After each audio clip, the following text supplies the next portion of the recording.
Assalamualaikum, खुश आमदीद। Welcome back, this is me Hamid Khan and your watching my channel Hamid biologist. Dear student, आज हम integumentary system को discuss करेंगे। इंटीगुमेंट्री सिस्टम में स्किन, नेल और हेयर के हवाले से आज हम इस वीडियो ट्यूटोरियल में सीखेंगे।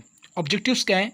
हम स्किन के स्ट्रक्चर और उसके लेयर्स को डिफाइन करेंगे, उसकी इनाटॉमी फिजियोलॉजी को डिस्कस करेंगे, जैसे कि एपिडर्मिस और इसके अलावा डर्मिस, और इसके एनाटॉमिकल स्ट्रक्चर ऑफ स्किन के एनाटॉमिकल स्ट्रक्चर को डिस्कस करेंगे, स्किन के सेल्स को, हेयर और नेल्स के एनाटॉमिकल स्ट्रक्चर को डिस्कस करेंगे। सबसे पहले इंटीगुमेंट्री सिस्टम क्या होता है?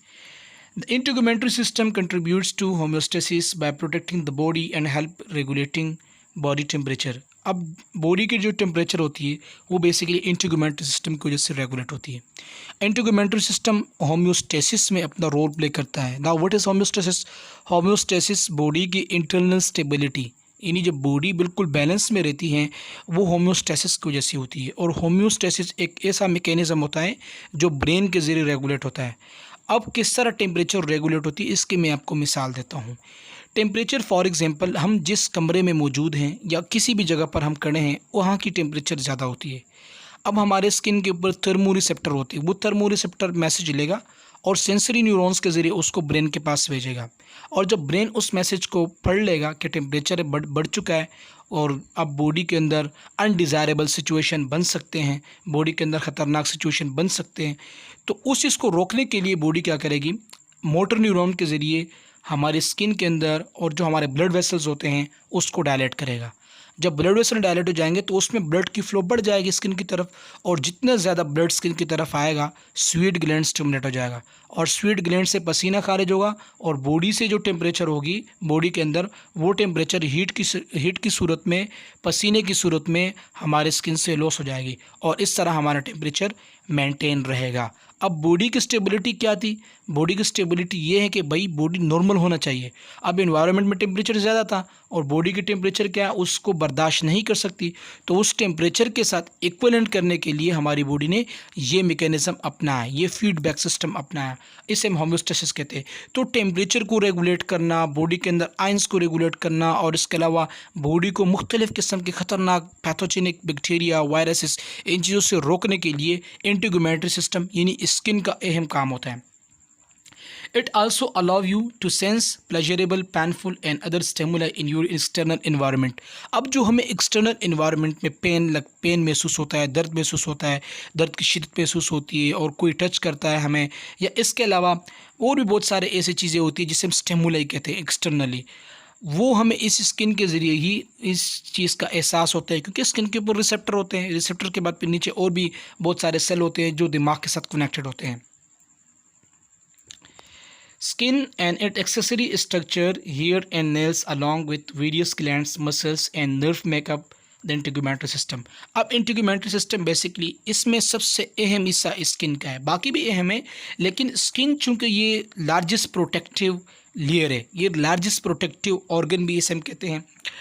इसके अलावा और भी इसमें बहुत सारे ग्लैंड है, स्वीट ग्लैंड्स है, मसल्स है, नर्व भी है, और इसके अलावा बहुत सारे सेल्स हैं, उनको भी हम डिस्कस करेंगे। तो स्किन, नेल और इसके अलावा हेयर, इन तीनों को हम कलेक्टिवली इंटीगुमेंट्री सिस्टम कहते हैं। The integumentary system protect the body, helps maintain a constant body temperature. हमारी बॉडी को प्रोटेक्शन दी होती है, कांस्टेंट टेम्परेचर को मेंटेन रखता है, और जो सेंसरी इन्फॉर्मेशन होती है सराउंडिंग इन्वायरमेंट का, यानी अगर किसी ने हमें टच कर दिया, हमारे बॉडी को हाथ लगाया, स्किन डायरेक्टली उस मैसेज को रिसीव करता है, उस स्टिमुलाई को रिसीव करता है, दर्जा हरारत को रिसीव करता है, टच को रिसीव करता है। ये चीज़ें क्या है? ये चीज़ें बेसिकली इंटीगुमेंट्री सिस्टम की वजह से ही होती है। नाउ अभी हम सबसे पहले स्किन को डिस्कस करेंगे। स्किन को बेसिकली ये क्यूटिनियस मेम्ब्रेन भी इसे हम कह सकते हैं, और इसे हम external surface of the body भी कह सकते हैं, क्योंकि ये हमारी बॉडी का एक्सटर्नल बैरूनी सरफेस होता है। इसके अलावा इसे हम लार्जेस्ट प्रोटेक्टिव मेम्ब्रेन भी कह सकते हैं, लार्जेस्ट प्रोटेक्टिव ग्लैंड भी कह सकते हैं। इसके बहुत सारे नाम हैं, बेसिकली इसके हवाले से यही चीज़ें पूछती है। It is the largest organ of the body in both surface area and weight. अब ये भी बहुत इंपॉर्टेंट पॉइंट है, लार्जेस्ट ऑर्गन ऑफ बॉडी, तो भाई कौन सा ऐसा ऑर्गन है जो वेट के हिसाब से भी लार्जेस्ट है और सरफेस यानी कि कवरिंग के हिसाब से भी प्रोटेक्टिव है, और इसके अलावा वेट ज़्यादा है? तो भाई लार्जेस्ट ऑर्गन क्या है? स्किन है, क्योंकि उसका सरफेस भी क्या है? लार्ज है, और उसका वेट भी क्या होता है? ज़्यादा होता है। तो ये 2 स्क्वायर मीटर्स यानी कि 22 फीट तक ये पूरी बॉडी को क्या करते हैं, पूरी एरिया को कवर करता है। और इसका वेट जो है 4.5 से लेकर 5 kg वेट होता है। और पाउंड्स की बात करें तो 10 से लेकर 11 पाउंड्स में इसका वेट होता है। Structurally skin consist of 2 main parts, 2 अहम टाइप्स होते हैं। वैसे इसके बहुत सारे टाइप्स होते हैं, लेकिन 2 जो होते हैं, एक तो होते हैं सुपरफिशियली थिनर पोर्शन, सुपरफिशियली जो हमें नज़र आ रहा होता है, और एक इंतहाई थिन पोर्शन होती है और एपिथेलियल टिश्यूज से बनी होती है, उसे हम एपिडर्मिस कहते हैं। Epidermis is the most outer layer of the skin. Skin का मोस्ट आउटर लेयर क्या कहलाता है, एपिडर्मिस। और जो डीपर थिकर पार्ट होता है, जो बिल्कुल थिक होता है, चौड़ाई उसकी ज़्यादा होती है और बिल्कुल गहराई में होती है, और जो बिल्कुल कनेक्टिव टिश्यूज़ पर मुश्तमिल होता है, उसे हम डर्मिस कहते हैं। और इसके दरमियान में जो एक हिस्सा होता है, उसे हम हाइपोडर्मिस कहते हैं। Now you can see in the following diagrams, the most upper part which is a thin membrane, इंतहाई थिन मेम्ब्रेन होती है, बारीक मेम्ब्रेन होती है, उसे हम एपिडर्मिस कहते हैं। और ये वाला हिस्सा जहाँ पर नर्व भी है, ग्लैंड्स भी है और कनेक्टिव टिश्यूज़ भी, सराउंडिंग के छोटे छोटे कैपिलरीज होते हैं, हेयर फॉलिकल्स भी होते हैं, इसे हम डर्मिस कहते हैं। और हाइपोडर्मिस सबसे लोअर पार्ट है, जो मस्कुलर पार्ट भी कहलाते हैं, उसे हम हाइपोडर्मिस कहते हैं। Now epidermis once again, epidermis है, एपिडर्मिस का ये वाला हिस्सा जो डर्मिस है, इसमें पेपिलरी लेयर्स मौजूद होते हैं। और जो डर्मिस है उसमें रेटिकुलर लेयर्स होती है, रेटिकुलोसाइट मौजूद होती है। और सबसे लोअर वाला हिस्सा जो है वो हाइपोडर्मिस है, और जिसमें ब्लड वेसल्स और मसल्स मौजूद होते हैं। स्किन की लेयर्स की बात करें तो सबसे पहले हम एपिडर्मिस को डिस्कस करेंगे। The epidermis is the outer layer of skin. Epidermis क्या है, बॉडी का, स्किन का सबसे मोस्ट आउटर लेयर है, और इसे हम थिन लेयर भी कहते हैं। और ये केराटिनाइज स्ट्रेटिफाइड स्क्वेमस एपिथेलियम के ऊपर मुश्तमिल होता है। केराटिनाइज स्ट्रेटिफाइड स्क्वेमस एपिथेलियम, केराटिनाइज का मतलब होता है केराटिन प्रोटीन का होना, स्ट्रेटिफाइड का मतलब होता है कि एपिथेलियल्स जो स्क्वेमस यानी कि स्टोन लाइक होते हैं या फ्लैट लाइक एपिथेलियल सेल्स होते हैं, और उसके मल्टीपल सेल्स होते हैं। ठीक है, तीन से ज़्यादा लेयर सेल्स जो होते हैं एपिथेलियल के, उसे हम स्ट्रेटिफाइड स्क्वेमस एपिथेलियम कहते हैं, जो फ्लैट शेप के होते हैं। और उसके टॉप के ऊपर केराटिन प्रोटीन होते हैं, जिसे हम केराटिनाइज स्ट्रेटिफाइड स्क्वेमस एपिथेलियम इसी वजह से ही कहते हैं। यहाँ पर ब्लड वेसल्स नहीं होती, लेकिन इसके नीचे ब्लड वेसल्स मौजूद होते हैं। अब इसके अंदर जो सेल्स होते हैं वो 4 टाइप्स ऑफ सेल्स होते हैं। पहले टाइप्स को हम केराटिनोसाइट्स कहते हैं, सेकंड को हम मेलानोसाइट कहते हैं, थर्ड्स को हम लैंगरहैंस सेल्स कहते हैं, और फोर्थ को हम मार्कल सेल्स कहते हैं, जिसको हम इंडिविजुअली डिस्कस करेंगे। सबसे पहले हम केराटिनोसाइट की बात करेंगे। केराटिनोसाइट जो है 90% एपिडर्मल सेल्स जो हैं वो केराटिनोसाइट पर मुश्तमिल होते हैं, द मोस्ट इंपॉर्टेंट पॉइंट। और ये केराटिन प्रोटीन प्रोड्यूस करता है। केराटिन हमारे स्किन को, अंडरलाइनिंग टिश्यू को हीट से, माइक्रोब्स होते हैं जैसे कि पैथोजन, बैक्टीरिया, वायरस, उससे बचाते हैं, और केमिकल एक्सपोजर से भी हमारे स्किन को बचाता है। इसके बाद है मेलिनोसाइट्स। मेलिनोसाइट बेसिकली जो 8% एपिडर्मल सेल्स हैं वो मेलिनोसाइट कहलाते हैं, और इसमें एक पिगमेंट प्रोड्यूस होता है जिसे मेलानिन कहते हैं। Pituitary gland basically melanocyte stimulated hormone produce करता है, MSH, और वो MSH जब प्रोड्यूस हो जाता है तो उसके बाद जो मेलिनोसाइट्स होते हैं वो मेलिनोसाइट स्किन को मेलानिन प्रोड्यूस करते हैं। अगर ये मेलानिन ना होता तो क्या होता, द मोस्ट इंपॉर्टेंट क्वेश्चंस। अगर मेलानिन नहीं होता तो आसानी के साथ सनबर्न भी हो जाता, और आसानी के साथ स्किन कैंसर भी कॉज हो जाता। मेलानिन जो है ये येलो, रेड और ब्राउन ब्लैक पिगमेंट होता है। मेलानिन बेसिकली जो अल्ट्रा वायलेट लाइट होती है उसको एब्जॉर्ब करती है। इसके बाद है लैंगरहैंस सेल्स। लैंगरहैंस सेल्स ये हमारे इम्यून रिस्पॉन्स को जनरेट करता है, हमारे इम्यून सेल्स होते हैं, और इसे हम रेजिडेंट मैक्रोफेजेस भी कहते हैं। जब इम्यून सिस्टम यानी कोई जो माइक्रोब्स होता है, पैथोजन वगैरह, वो हमारे फर्स्ट लाइन ऑफ डिफेंस यानी कि एपिडर्मिस को क्रॉस करता है, तो लैंगरहैंस सेल उससे निपटता है और बाकी इम्यून सेल को एक्टिवेट करता है। और इसके अलावा ये अल्ट्रा वायलेट लाइट जो होते हैं उसके ज़रिए यानी कि स्किन के ऊपर जब सनलाइट पड़ती है तो उसकी वजह से लैंगरहैंस सेल्स जो है ख़राब हो सकते हैं। इसके बाद है मेरकल सेल्स। मेरकल सेल्स इंतहाई कम मिकदार में होते हैं, और ये deep layer of epidermal cells, epidermal cells के जो डीप लेयर होते हैं वहाँ पर मुश्तमिल होते हैं। और बेसिकली इसका काम ये होता है कि ये जो हमें टच की सेंसेशन होती है, अगर हमारे स्किन को कोई टच करता है तो वो मैसेज, बेसिकली इसे नर्व एंडिंग भी कहते हैं, क्योंकि नर्व एंडिंग का जो होता है वो मेरकल सेल्स कहलाते हैं। हमें कोई टच करता है या हमें गर्मी की शिद्दत में इजाफा होता है तो हमें गर्मी लगती है, वो मेरिकल सेल्स ही बेसिकली उस नर्व, क्योंकि ये नर्व एंडिंग होता है, यही मैसेज लेते हैं और ब्रेन के पास लेके जाते हैं और उसकी वजह से हमें एहसास हो जाता है, हम उस चीज़ को महसूस करते थे कि आया गर्मी है या हमारे हाथ को किसी ने टच कर लिया। ये बेसिकली मेरिकल सेल्स की वजह से होता है। नाउ यू कैन सी, ये टचिंग है, स्किन की पूरी टचिंग है कि हमारे हाथ में क्या है और नीचे पाँव किस चीज़ के ऊपर है, ये बेसिकली मेरिकल सेल्स की वजह से है। नाउ यहाँ पर इंडिविजुअली लेयर्स ऑफ सेल को दिखाया गया है। सबसे पहले डेड केराटिनोसाइट्स। अब डेड ये चूँकि डेड सेल होते हैं, स्ट्रेटिफाइड एपिथेलियम्स पर मुश्तमिल होते हैं, उसके ऊपर प्रोटीन मौजूद होते हैं जिसे हम केराटिन कहते हैं।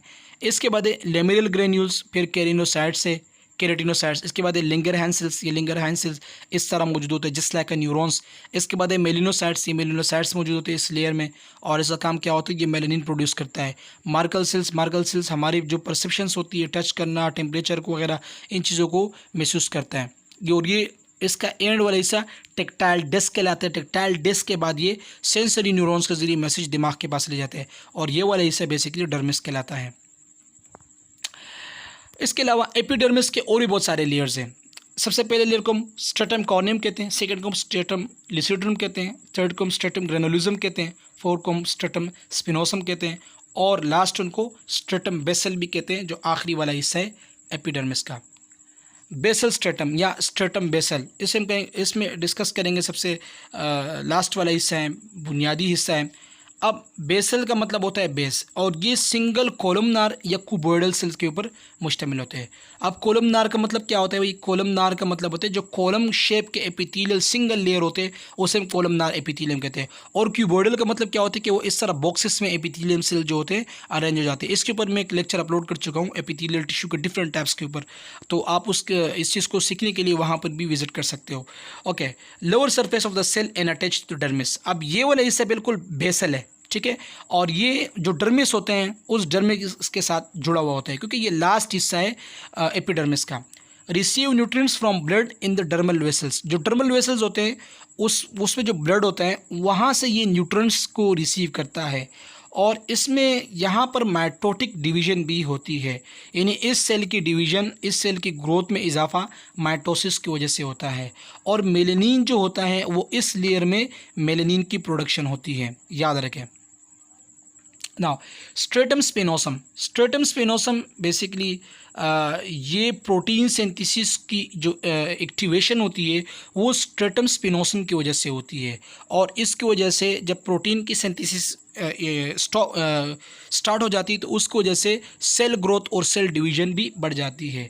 8 to 10 rows of many sided keratinocytes with bundles of tonofilaments. इसमें बंडल ऑफ टोनोफिलामेंट्स भी होते हैं और 8 से लेकर 10 rows of many sided keratinocytes, ये केराटिनोसाइट सेल्स पर मुश्तमिल होते हैं और 8 से 10 rows होते हैं इस सेल के और इसमें टोनोफिलामेंट्स भी मौजूद होते हैं और राउंडेड और लार्जेस्ट शेप में ये नज़र आते हैं। इसके अलावा फ्लेक्सिबिलिटी और स्किन को जो स्ट्रॉन्ग होती है वो इस चीज़ स्ट्रेटम स्पिनोसम की वजह से होती है। स्ट्रेटम ग्रेनुलोसम बेसिकली ये सेल जो हैं इसके अंदर ग्रेन्यूल्स पाया जाता है और इससे स्पेशल सिक्रीशंस होती हैं जो कि लिपिड्स इन नेचर होती हैं, यानी कि चर्बी की तरह होती है और ये 3 से 5 लेयर्स ऑफ सेल, यानी कि केराटिनोसाइट सेल जो होते हैं उनके 3 से 5 लेयर जब आपस में मिल जाते हैं तो उससे स्ट्रेटम ग्रेनुलोसम बनता है और स्ट्रेटम ग्रेनुलोसम्स बेसिकली इस सेल के अंदर ग्रेन्यूल्स पाए जाते हैं और इसकी वजह से लिपिड की सिक्रीशन हो जाती है और एपोप्टोसिस के दौरान जब सेल की डेथ हो जाती है तो उसमें इन सेल की न्यूक्लियस जो है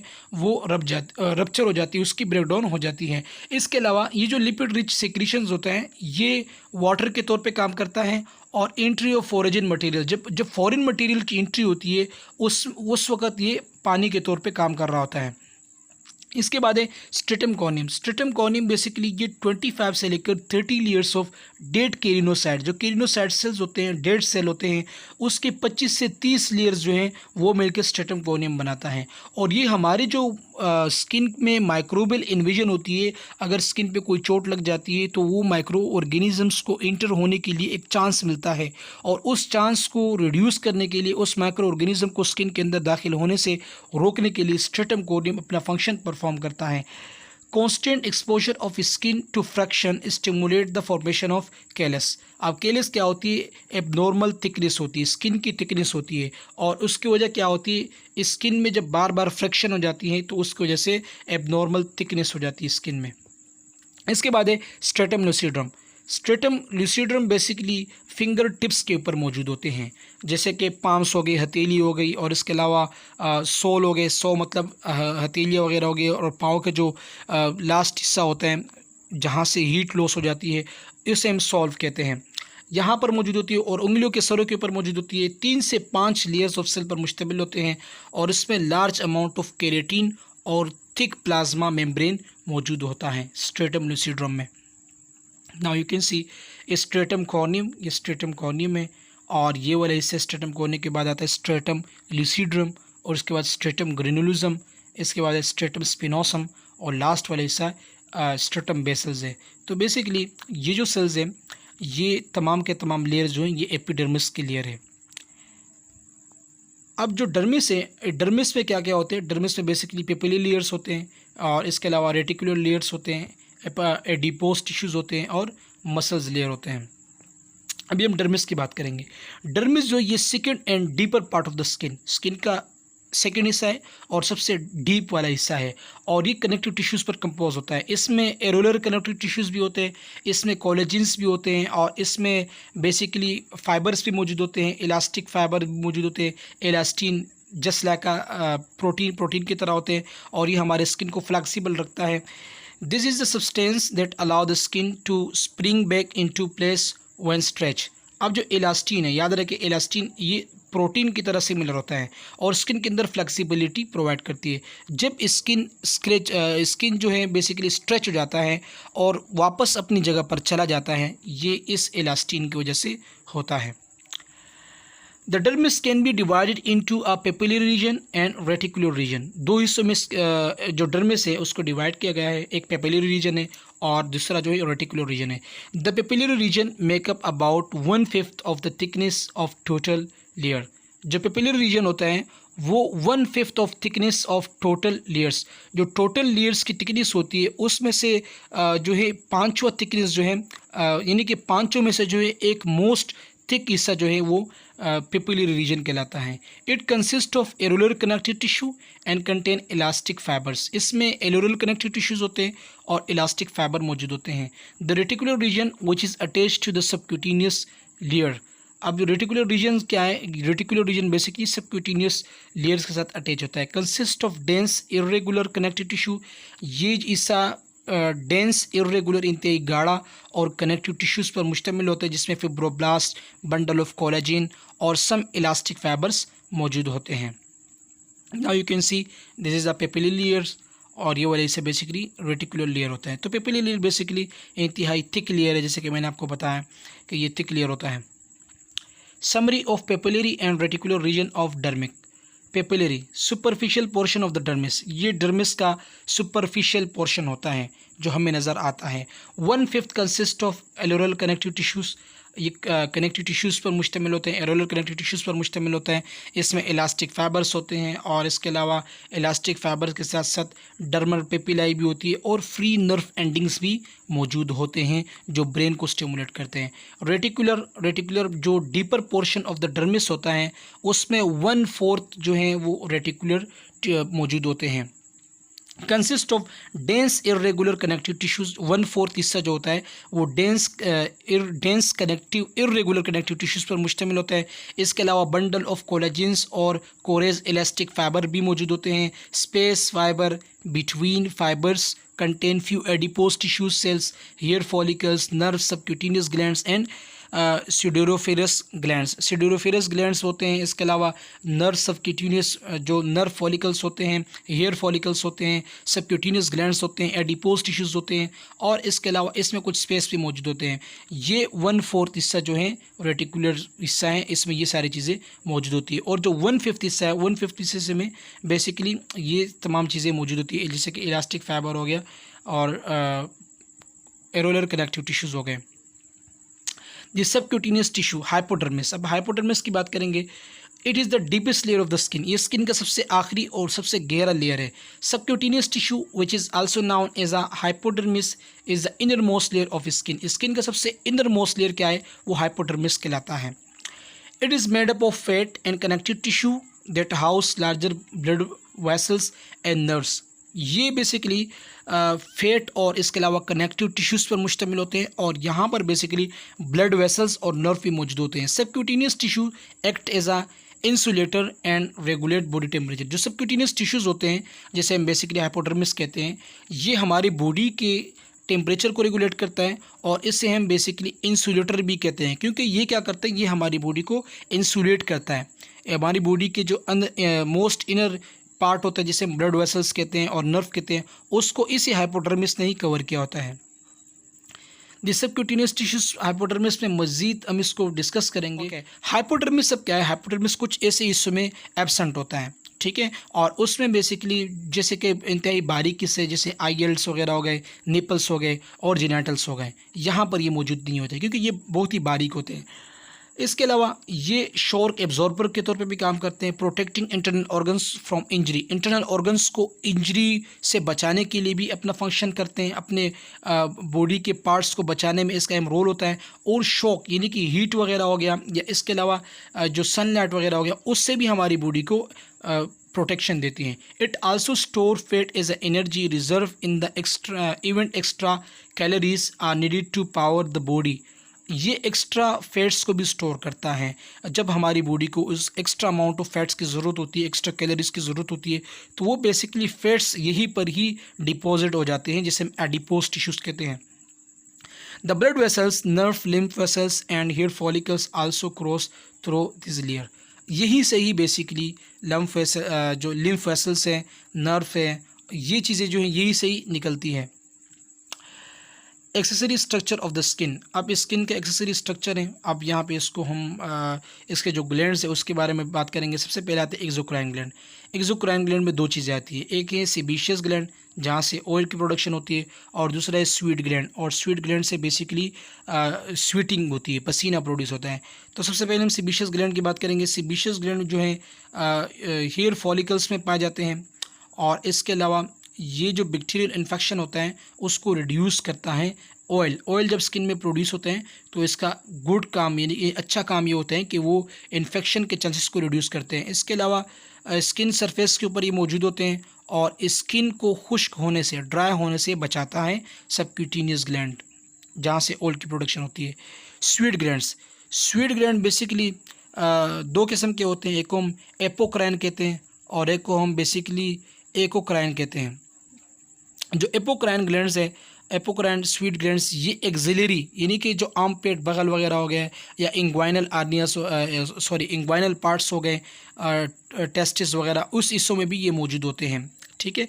इसका काम ये होते हैं कि ये यहाँ पर भी सिक्रीशन होती है क्योंकि जो एक्सोसाइटोसिस का प्रोसेस होता है वो ये इसी की वजह से ही होती है। हमारी बॉडी को पैथोजन से बचाने के लिए एपोक्राइन का अहम काम होता है और इस वजह से अनडिज़ायरेबल या जिसे हम कह सकते हैं नाखुशगवार स्मेल भी इससे प्रोड्यूस होता है एपोक्राइन स्वीट ग्लैंड की वजह से। और बेसिकली ये जो दूसरा है एकोक्राइन स्वीट ग्लैंड्स, ये हमारे स्किन से, पूरे स्किन से बेसिकली वाटर की सिक्रीशन करता है एक्सोसाइटोसिस के ज़रिए। एक्सोसाइटोसिस का मतलब जब सेल से कोई भी चीज़ बाहर आ जाए उसे हम एक्सोसाइटोसिस कहते हैं। मोस्टली ये भी एक्सोसाइटोसिस है, ये भी, और ये बाकी दो भी एक्सोसाइटोसिस है। सबक्यूटेनियस ग्लैंड से ऑयल और सीबम की प्रोडक्शन होती है। Keep skin smooth and supple, हमारे स्किन को स्मूथ रखता है, सपल रखता है और पैथोजन से बचाता है। Nerve ending can also be found in the dermis, जो नर्व एंडिंग होते हैं वो डर्मिस पे भी मौजूद होते हैं। इसके अलावा ब्लड वेसल्स भी होते हैं। Apocrine glands are specialised sweat gland that can be found only in the armpits and pubic region, जो पबिक रीजन होते हैं रिप्रोडक्टिव पार्ट्स के हिस्सा और बगल वगैरह में सिर्फ और सिर्फ एपोक्राइन ग्लैंड मौजूद होता है। The eccrine gland basically are the true sweat glands, जो एकोक्राइन ग्लैंड्स जो हैं ये ट्रू स्वीट ग्लैंड्स होते हैं और ये हमारे टेम्परेचर को रेगुलेट करते हैं। स्वीटिंग जो है ये इस एकोक्राइन ग्लैंड्स की वजह से ही होती हैं। These glands regulate body temperature by bringing water via the pores into the surface of the skin. जो एक्राइन ग्लैंड्स होता है, एक्राइन ग्लैंड्स जो हैं बेसिकली इससे स्वेटिंग होती है और इस स्वेटिंग की वजह से ही हमारी टेम्परेचर बॉडी की मेंटेन हो जाती है। नाउ अभी हम हेयर के स्ट्रक्चर को डिस्कस करेंगे। अब बेसिकली हेयर का ये वाला हिस्सा जो बाहर मौजूद होता है इसे हम हेयर शाफ्ट कहते हैं, ओके। और ये जो सराउंडिंग टिश्यू होती है हेयर की इसे हम हेयर फॉलिकल्स कहते हैं, और ये हेयर फॉलिकल्स जितने मजबूत होंगे बाल उतने ही मजबूत होंगे। ये वाला हिस्सा जो है, जो बिल्कुल हेड वाला हिस्सा है, ये हेयर बल्ब कहलाता है, और ये वाला हिस्सा जहाँ से ब्लड वेसल्स और नर्व निकलते हैं इसे हम हेयर पेपिलाई कहते हैं। The hair follicles can be divide into 3 region. जो हेयर फॉलिकल्स होते हैं उसको 3 हिस्सों में डिवाइड किया गया है।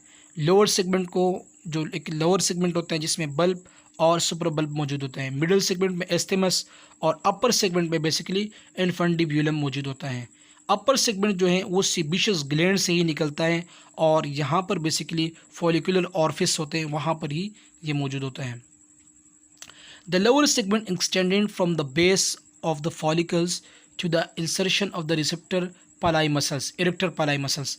जो लोअर पोर्शन है वो इरेक्टर पालाई मसल से ही निकलता है, इसे हम इरेक्टर पालाई मसल्स भी कहते हैं क्योंकि इसकी वजह से ही हेयर की मूवमेंट होती है। The middle segment is a short section that extend from the insertion of the erector pili muscle to entrance of the subcutaneous sebaceous gland duct. Sebaceous gland duct के करीब ही बेसिकली इरेक्टर पालाई मसल से ही ये निकल जाता है, middle segment जिसे हम कहते हैं। Hair follicles, hairs take birth in sac-like structure called a hair follicles. Hair follicles से ही basically hair बनते हैं that surround the hair roots and it's found below the skin, और ये skin के अंदर ही मौजूद होते हैं hair follicles, यानी basically जो hair है वो hair follicles से ही बनता है। The sebaceous gland is extremely important as it produces sebum which protect the hairs and is a natural conditioner। अब जो नेचुरल कंडीशनर है, नेचुरल कंडीशनर में बेसिकली सीबेशियस ग्लैंड होता है। सीबेशियस ग्लैंड जो है ये एक इम्पोर्टेंट सीबम को प्रोड्यूस करता है, और ये सीबम बेसिकली हेयर की प्रोटेक्शन करता है। Hair shaft, anatomy of the human hair shaft consist of 3 layers. The innermost layer is called medulla. अब जो इनर मोस्ट लेयर है उसे मेड्यूला कहते हैं, आगे डायग्राम में डिस्कस करेंगे। It is present only in the large thick hairs like the ones on our scalp. ये सिर्फ हमारे एक ही ख़ास हिस्से पर मौजूद होते हैं, जैसे कि स्कैल्प, यानी कि सर के ऊपर जो स्किन मौजूद होते हैं वहाँ पर ये मौजूद होते हैं। It helps giving hair its elasticity. इसका काम ये होता है कि ये हेयर को इलास्टिसिटी यानी कि लचक प्रोवाइड करता है। The middle layer is called cortex. Middle हिस्से को हम कोटेक्स कहते हैं, और इसमें हेयर के अंदर जो बल्क होती है, बल का मतलब जो बाल जिस तरह स्ट्रेट होते हैं, जिसमें उस तरह लचक मौजूद होता है, वो इसी की वजह से ही होता है, और जिसे हम बेसिकली कॉर्टेक्स कहते हैं। It's the cortex which is responsible for providing hair its structure, strength, colour, texture to hair. ये हेयर को कलर प्रोड्यूस करता है, स्ट्रक्चर प्रोड्यूस करता है, और मजबूती प्रोवाइड करता है कॉर्टेक्स वाला हिस्सा। The outermost layer is also known as a cuticle. बालों का सबसे मोस्ट आउटर हिस्सा जो होता है ये क्यूटिकल होता है, और ये थिन और ट्रांसपेरेंट होता है, और इसका जो इनर मोस्ट स्ट्रक्चर होता है हेयर का वो इसी की वजह से ही प्रोटेक्शन होती है, यानी कि बालों का जो अंदरूनी हिस्सा होता है वो इस बैरूनी हिस्से की वजह से ही प्रोटेक्शन इसको मिलती है। Inner root sheath, the inner root sheath does not contain any pigment. बालों का जो सबसे मोस्ट इनर पार्ट होता है उसमें कोई कलर मौजूद नहीं होता। It is compose of 3 parts, the Henley layer, the Huxley layer and the cuticle layer. 3 parts जो है उसमें सबसे पहले हेनली लेयर, दूसरा हक्सली लेयर, और तीसरा जो वो क्यूटिकल लेयर है। इसके बाद जो है बेसिकली इन्फंडिब्यूलम होते हैं। इन्फंडिब्यूलम constitutes the upper portion of the hair follicles and it is surrounded by the surface epidermis। जो इन्फंडिब्यूलम्स होता है वो हेयर फॉलिकल्स के साथ, जो अपर पोर्शंस होता है वो इन्फंडिब्यूलम के साथ ही जुड़ा होता है, और इसको जो सरफेस एपिडर्मिस होता है उसी ने ही कवर किया होता है। A substance which remove the hair is called depilatory। Depilatory क्या होते हैं? डिपिलेटरी बेसिकली कोई भी सब्सटेंस जिसको से बाल निकल जाए उसे हम बेसिकली डिपिलेटरी कहते हैं। Normal hair loss of adult scalp is about 7 से 100 हेयर्स पर डे। हमारे सर के बालों से 70 से लेकर 100 बाल जो हैं पर डे नॉर्मली रिमूव हो जाते हैं। डार्क कलर हेयर कंटेन यूमेलेनिन, यूमेलेनिन की वजह से हमारे कलर जो होते हैं वो डार्क होते हैं। Blond and red hairs contains pheomelanin, pheomelanins की वजह से बालों का कलर बिल्कुल ब्राउन हो जाता है और रेड हो जाता है फियोमेलानिन की वजह से। नाउ यू कैन सी, यहाँ पे हम इसको डिस्कस करेंगे। ये वाला हिस्सा जो से हेयर शाफ्ट था, हमने पहले बात की मोस्ट आउटर पार्ट एपिडर्मिस के बाद जो होते हैं वो हेयर शाफ्ट होता है। इसके बाद ये वाला हिस्सा बेसिकली ये हेयर फॉलिकल्स होता है, और ये सबसे आखिरी वाला ये हिस्सा बेसिकली ये हेयर बल्ब कहलाता है। और इसके बाद यहाँ से जो है नर्व और ब्लड सर्कुलेशन निकलता है, इस हिस्से को हम हेयर पेपिलाई कहते हैं। इससे करीब क्या होते हैं, इसके करीब सीबेशियस ग्लैंड होते हैं जिससे सीबम की प्रोडक्शन होती है, और ये बालों के लिए मोस्ट इंपॉर्टेंट होता है। तो ये स्ट्रक्चर हमने वहीं पर ये डिस्कस कर लिए। ना अब बालों की लेयर्स, बालों की लेयर्स सबसे बाहर वाले हिस्से क्या कहलाता है, क्यूटिकल। क्यूटिकल ने क्या किया होते हैं, पूरे बालों के स्ट्रक्चर को प्रोटेक्शन प्रोवाइड की होती है। इसके बाद ये वाला हिस्सा क्या कहलाता है, ये वाला क्यूटिकल के बाद आते हैं कोर्टेक्स, और कोर्टेक्स के बाद आता है मेड्यूला। ये हेयर्स के लेयर, ये 3 बुनियादी लेयर्स हैं हेयर के। अब इसके बाद जो है मज़ीद ये वाला हिस्सा जो है ये इन्फंडिबुलम कहलाता है। इस इन्फंडिबुलम के बाद एस्टेमस आता है, उसके बाद स्टेम आता है, और उसके बाद बल्ब आते हैं, और उसके बाद फिर पेपिलाई आते हैं। तो ये वाला हिस्सा है इन्फंडिबुलम, बेसिकली बिल्कुल करीब होता है एपिडर्मिस के। इन्फंडिबुलम के बाद एस्टेमस आता है, एस्टेमस के बाद फिर बालों का स्टेम आता है, फिर बल्ब आते हैं, फिर पेपिलाई आती है, और पेपिलाई के बाद नर्व और ब्लड सर्कुलेशन आता है। और जबकि ये बार वाला हिस्सा, बार जो है बालों का बैरूनी हिस्सा आता है जिसे हम शेफ्ट कहते हैं, और इससे करीब ये सीबेशियस ग्लैंड होता है। और जबकि यहाँ पे हमने क्रॉस सेक्शन में शो किया हुआ है, क्रॉस सेक्शन में कॉर्टेक्स ऑफ द हेयर आपको नज़र आ रहा है, और क्यूटिकल ऑफ द हेयर्स भी आपको नज़र आ रहा है। नेल, अभी हम नेल की बात करेंगे। Nail are plates of tightly packed hard dead keratinised epidermal cell that form a clear and solid covering over the dorsal surface of the distal portion of the digits. जो digits होते हैं इसे हम distal portion भी कहते हैं, उसके ऊपर नेल मौजूद होते हैं, और नेल जो एक tightly pack hard dead keratinise epidermal cells पर मुश्तमिल होते हैं। इसमें पर प्रोटीन होता है जिसे हम केराटिन कहते हैं, और एपिडर्मल सेल्स होते हैं। Each nail consist of a nail body, a free edge and a nail root. इसके भी 3 हिस्से होते हैं, एक को हम नेल बॉडी, और इसके अलावा फ्री एज, और आखिरी वाला हिस्सा नेल रूट कहते हैं। Functionally nail helps as a grasp and manipulate small objective in various ways. छोटी छोटी चीज़ों को हम अपने नाखूनों के ज़रिए इंतहाई आसानी के साथ पिक कर सकते हैं, और हमारी जो एक्सट्रीमिटीज़ होती है यानी कि उंगलियां वगैरह है उसको इसने प्रोटेक्शन दी होती है, क्योंकि ये बिल्कुल बारीक हिस्से होते हैं, यहाँ से ब्लीडिंग भी हो सकती है। अगर नेल ना होते तो ब्लीडिंग हो जाती है। उस चीज़ को रोकना, उस चीज़ को प्रोटेक्शन देना, ये भी नेल का काम होता है। Provide protection against trauma two ends of the digits. जैसे मैंने आपको बताया कि किसी भी सदमे से, किसी भी हादसे से हमारी उंगलियों को इसी नेल ने ही बचा के रखा होता है। Allow stretch various parts of the body, और बॉडी के बहुत सारे हिस्सों को हम स्ट्रेच कर सकते हैं। अपने बॉडी पार्ट्स को इसी की वजह से हम स्ट्रेच करते हैं। नाउ यू कैन सी, ये नेल का स्ट्रक्चर है। ये डोर्सल व्यू है, ओके, और ये क्रॉस सेक्शनल व्यू है, और यहाँ पर ये सेजिटल व्यू है। इसको हम डिस्कस करेंगे। सबसे पहले हम डोर्सल व्यू को डिस्कस करेंगे। ये वाला हिस्सा बेसिकली नेल प्लेट कहलाता है, ठीक है। और इसके अलावा ये हिस्सा जो है बिल्कुल एंड वाला हिस्सा, ये क्यूटिकल कहलाता है, और क्यूटिकल को बेसिकली हम एपोनेचियम भी कहते हैं। ये वाला हिस्सा जो है ये प्रॉक्सिमल नेल फोल्ड कहलाता है। यहाँ पे फोल्डिंग होती है नाखून के बिल्कुल करीब, जिसे हम प्रॉक्सिमल नेल फोल्ड भी कहते हैं। और ये वाला जो साइडों पर मौजूद होता है इसे हम लेटरल नेल फोल्ड भी कहते हैं, या इसके अलावा पेरोनेशियम भी कहते हैं। साइडों की बात करें तो साइडों पर जैसे ये डिस्टल फेरिंग्स है, डिस्टल फेलेंजिस है, ठीक है, उंगली हैं, उंगली के बोन्स हैं, और इसके ये वाला हिस्सा एपिडर्मिस कहलाते हैं। बाहर जो है ये नाखून मौजूद होता है। अब इसके पार्ट्स की बात करेंगे। ये वाला हिस्सा सबसे एंड वाला हिस्सा, इसे हम बेसिकली एपोनेचियम भी कहते हैं, और इसका कॉमन नेम जो वो क्यूटिकल होता है। ये सेड बिल्कुल सेंटर जो है ये नेल बेड कहलाता है, और ये वाला हिस्सा नेल प्लेट कहलाता है। इसके अलावा एपिडर्मिस, ये पूरा एपिडर्मिस कहलाता है। उंगली का जो प्रोटेक्टिव कवरिंग होती है इसे हम एपिडर्मिस कहते हैं।